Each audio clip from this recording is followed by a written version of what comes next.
Vielen lieben Dank, Katja, für die freundliche Vorstellung. Also from my side, a warm welcome to everyone here in Zurich on site, but also to everyone who follows digitally and is online. Using media in general can have substantial impacts on our lives. Here are two examples from my own life. Example number one, whenever I'm in a restaurant and order a burger together with fries, I'm tempted to also order a Sprite. Why Sprite? I normally don't drink Sprite. It's because of one scene in one movie, this scene in Pulp Fiction, and whoever has seen it knows what I'm talking about. Ever since then, burgers, fries, and Sprite are indelibly intertwined. Example number two. When I did my PhD, at some point, I started using Twitter. On Twitter, at one day, I came across this post by Niklas Johannes, where he shares insight on how to do a PhD. I was intrigued. I really liked the post. I followed his work, and I was quite impressed by what he did. So I first reshared his post, and I eventually reached out to Niklas. I sent him a message. We met, we started collaborating, and by now, Niklas is not just a collaborator, but one of my best friends. Of course, I don't know what would have happened otherwise, but I'm actually quite sure that using Twitter did have a major role in why this friendship exists. Now, how to make sense of this? What do I want to say with this? I mean, it's obvious that on an individual level, media effects can be quite big, but we are all different. The key question is, how are media effects on average? How are other people influenced? And if I were to ask who of you also associates Sprite with burgers because of Pulp Fiction, I don't think many hands would go up, but perhaps some of you have made one or two friends online. So here I want to look at how media affect their users on average. And specifically, I want to look at how using social media affects the well-being of young people. And as you know, currently there are a lot of concerns that social media might have negative impacts on young people. So, do we need to ban social media? Do we need to improve social media? Or can we simply ignore the question? That is what I will address in my talk today, and there are a couple of points I want to address. So I want to first talk about mental health. What is mental health? Then what do we need to know about social media use? There's some short thoughts on young people and what they represent. And the major part will be about research on the effects of using social media on their users, before I then talk about how that could lead to policy and regulation. And I end with 3 concrete recommendations and 3 final thoughts. In doing that, I will adopt a meta-perspective. I will try to look at it from abroad and isolate the most relevant points. Of course, things are always more complicated, but we can also sometimes get lost in details. So yes, some nuance might be lost, but I want to approach it from a more general perspective, also in a low threshold approach. We perhaps wouldn't be here if it weren't for the concerns that there is currently a mental health crisis unfolding. We have a lot of newspaper articles that report that. And so oftentimes when I read these claims, I ask myself, is this true? Do we have a mental health crisis? And before we ask that question, I quickly want to look at what is mental health. And for me, the most relevant insights are the following.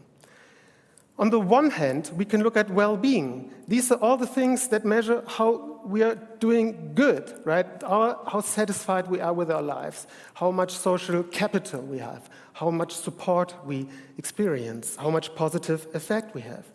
On the other hand, we can measure all that is wrong. If we are depressed, if we have anxiety, schizophrenia, in short, everything that refers to psychopathology.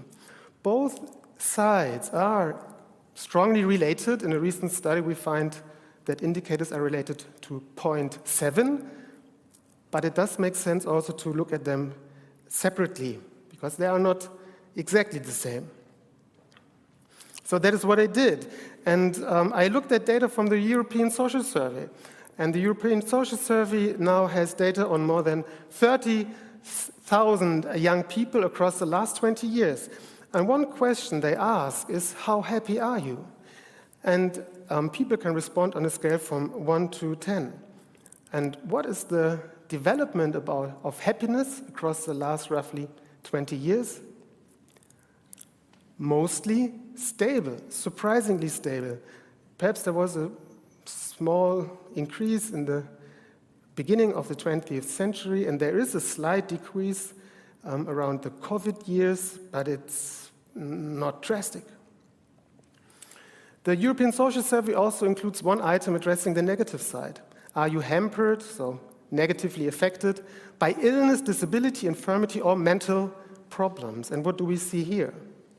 Here, when we look at the problems, we see a slight increase across the last 20 years.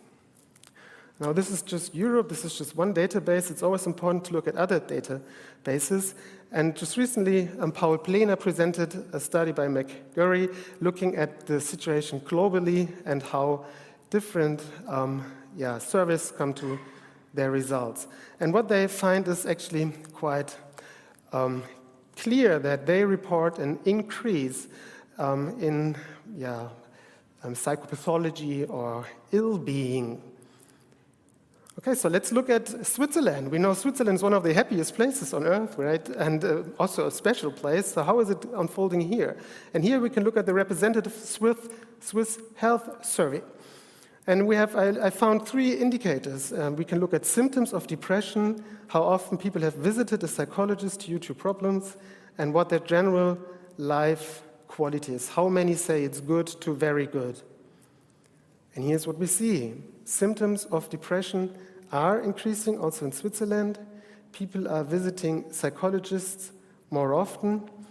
And those who say my life is good to very good, the percentage is slightly decreasing.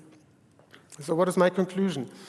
Yes, there does seem to be a decline in mental health. No, I'm not entirely sure if it's really a crisis, but the overall development doesn't look great.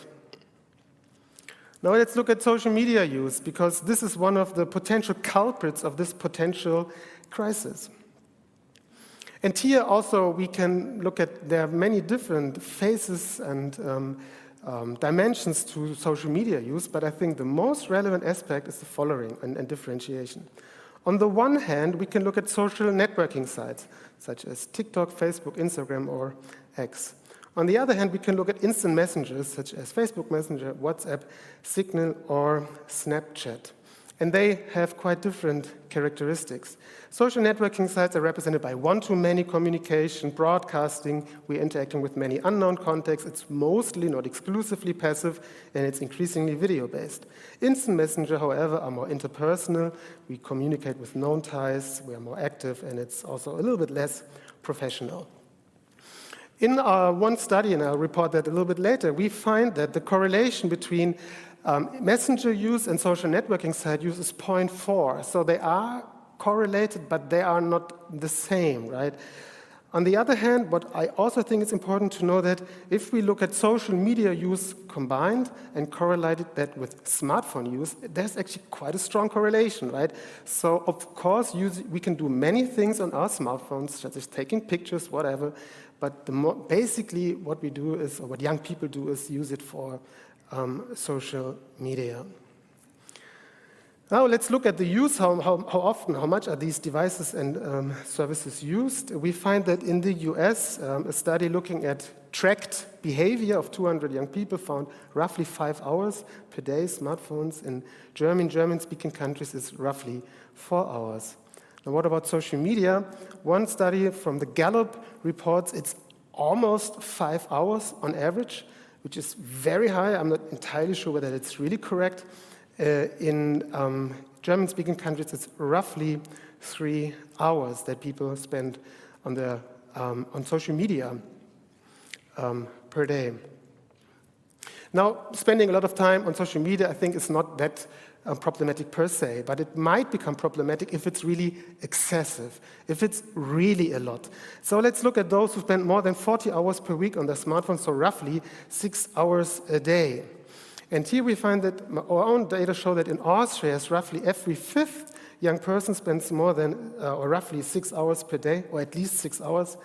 In the United States, the same Gallup study reports 50% and on social media, and in Austria, it's 10%. We don't have that data, I didn't find that data for Switzerland, but if we look at problematic internet use, so those who say my own use is problematic, that increased from 11 to 20%.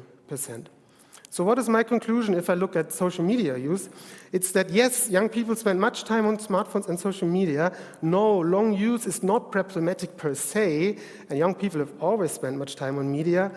But for a substantial part, it is excessive, and you can describe it as, in the words of Jonathan Haidt, a full-time job that they do and spend online. And obviously that time can't be spent engaging in other activities.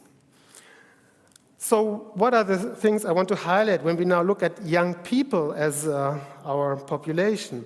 First of all, I want to make the point that the young people don't differ all that much from us, from who we are. Right? We are all basically sitting in the same boat. We are all also using our smartphones generally rather too much than too little. And it is hard to say that, yes, our kids should stay off their smartphones when we ourselves are using them all the time. And so I think the first point I really want to bring across is that it's important not to patronize young people. On the other hand, it's clear that adolescence is a special phase in our lives. It's a vulnerable phase in our lives. It's a time when people increasingly separate from family, turn to their peers, where peer feedback becomes more relevant. It's a crucial phase for personality development, and the experiences we are making as young people are more formative as compared to later. And we do know that also physiologically that the prefrontal structures responsible for impulse control are still in development.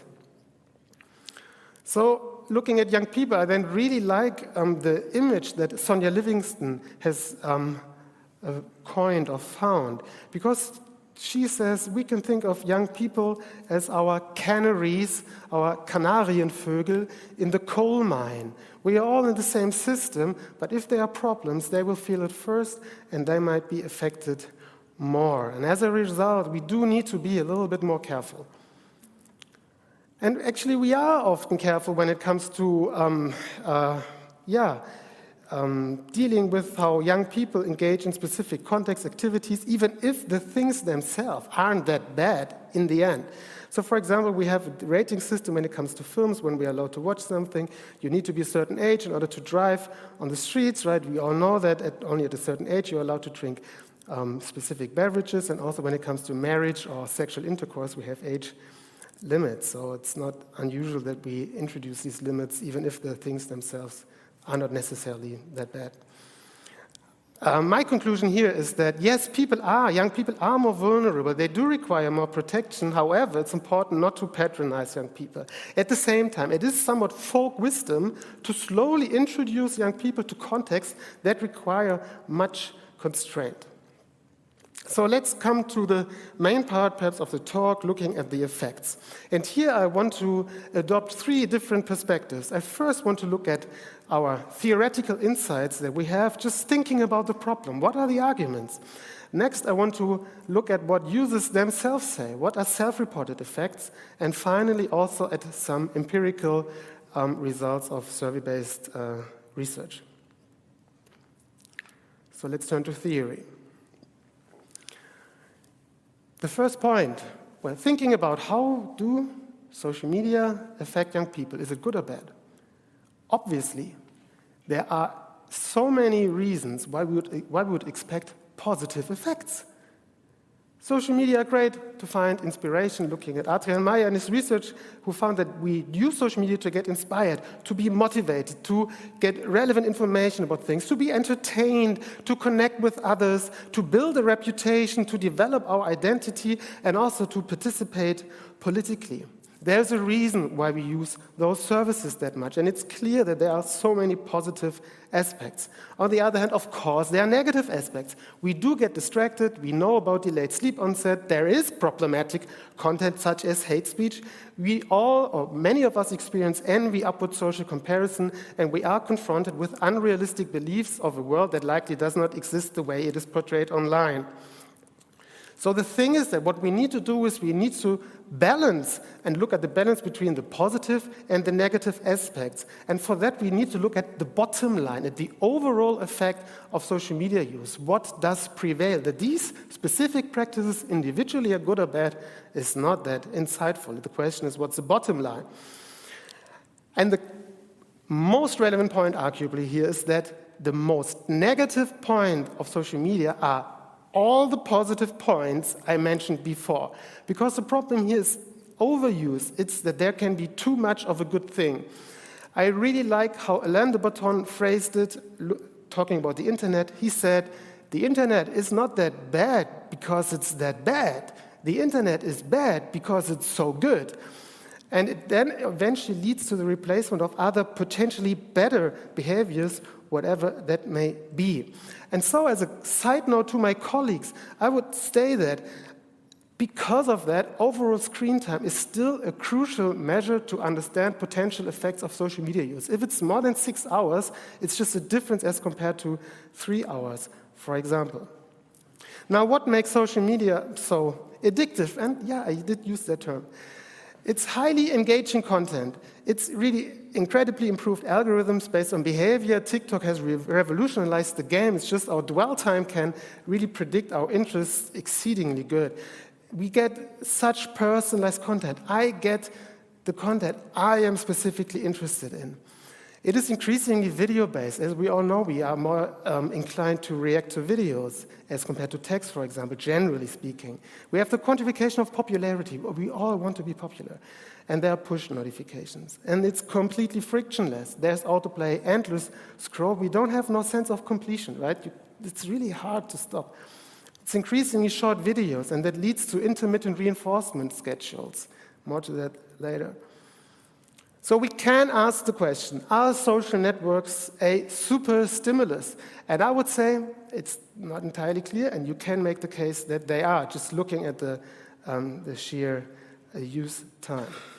So Sabrina Norwood and colleagues, they wrote in a recent paper, decades of research have established that specific environmental conditions, such as rapid feedback, variable reward schedules, and low response effort produce strong, persistent behavior. And I believe that is exactly what we are seeing with social networking sites. And one point I want to emphasize here is that, look at the Facebook of 2006, here represented by Mark Zuckerberg's profile. It's just something completely different as compared to the TikTok of today. So I don't use TikTok, but I opened my app and I just recorded the first videos that I saw, and it's just, you can't compare it anymore. It is a different game. One last theoretical point I want to emphasize is that it does make a difference if you look at immediate effects, short-term effects, mid-term effects, or long-term effects. I would say it's quite clear that immediate effects are, on average, in general, positive. If you're bored now, you get out your phone, boredom is gone in an instant. But the question is what happens when you put down your phone. It's not that clear here, right? We might still be entertained and have a good mood, but also a large portion of users say that, I feel some regret, I might have overused it, so that's a different experience then. And if we look at midterm effects, then we can ask ourselves, how does a day full of social media affect how we feel in the evening? How do we evaluate the day? Was this a good day? How do we sleep? How does this potentially affect the next day? And then finally, and arguably the most relevant question then is, how do sustained uses on a specific time affect my well-being weeks, months, years from now? And here the question is then not that clear. What do the users themselves say if we ask them? Here just a couple of quotes. In Germany, we have the Gym-Studie, and here, if young people are asked, I'm often tired in the morning because I was on my phone too long at night, 30% agree. When doing homework, I'm often distracted by my phone, 44% agree. In Switzerland, the World Internet Project finds that I want to reduce my time online, 82%. In a study together with Amy Orban and David Smahil, we also looked at self-perceived effects of social media use. And what we did here is we worked together, or we used data from the app Was Health, with data from more than roughly 200,000 users. And the users, during the day, they say how they are feeling, and afterwards they can indicate what made them feel this way. So they answer that themselves, and they can, for example, click on social media. And we looked at the different activities, behaviors that people could mention. You might not be able to, you can actually read it. Social media here, on average, has a small negative effect. 2% decrease or association with after when they say my well-being was affected by social media. So not large.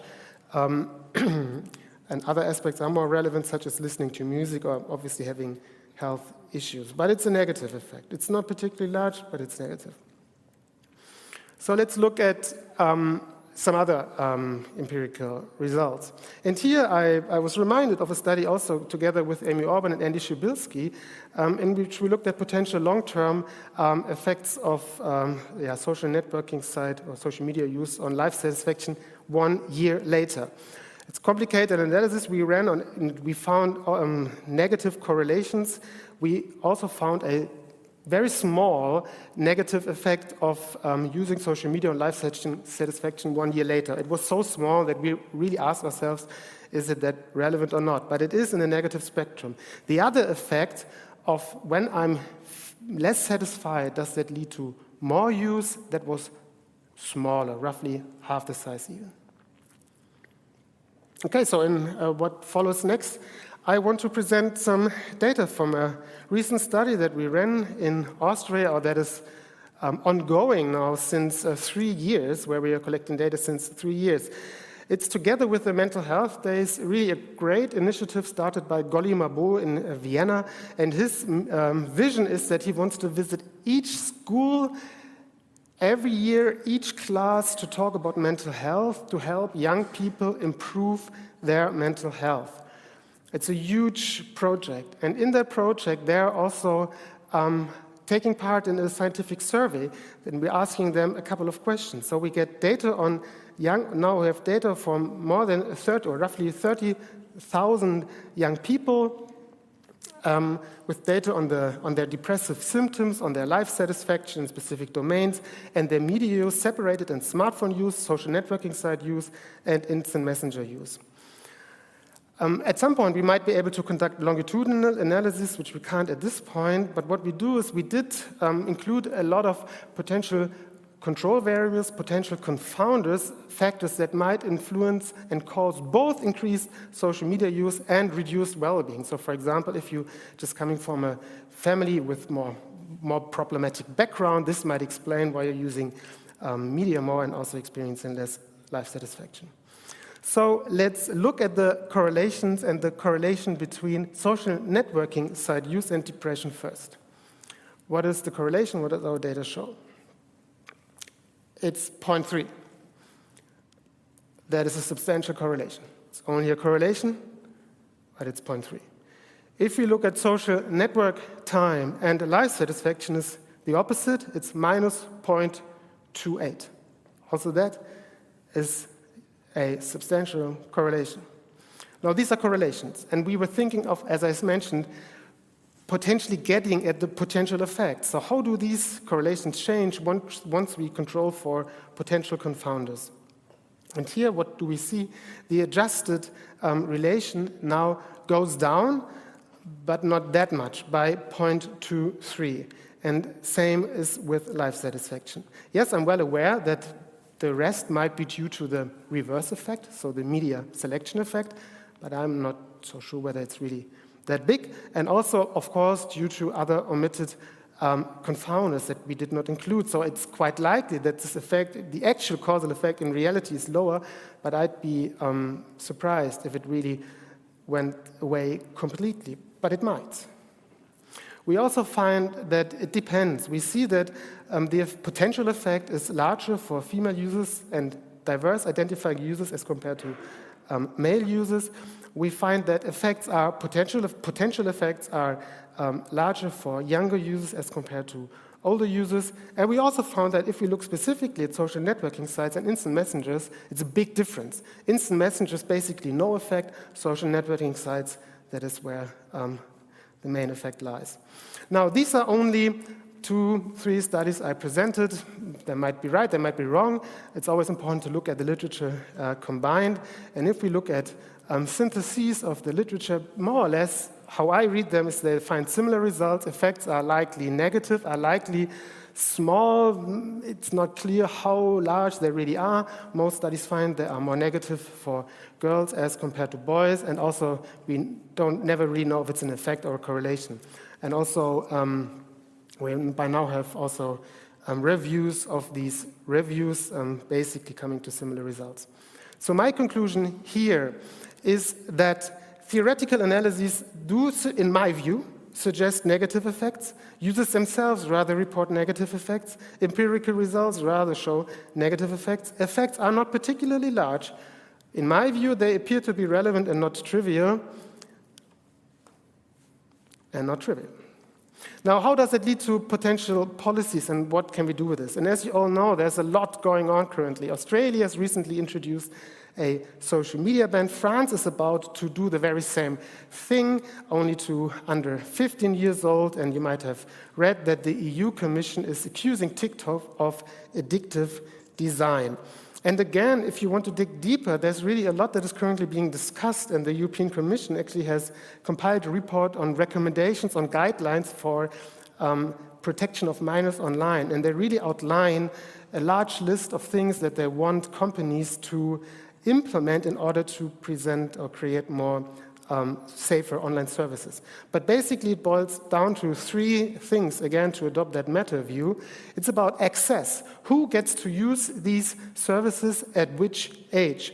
Then it's about usage. In which context and when and for how long are we allowed to use it? Mostly we are talking about whether or not young people are allowed to use smartphones at schools. And then finally, everything related to design. Are there quantification of likes? Is there an endless scroll? Is there autoplay?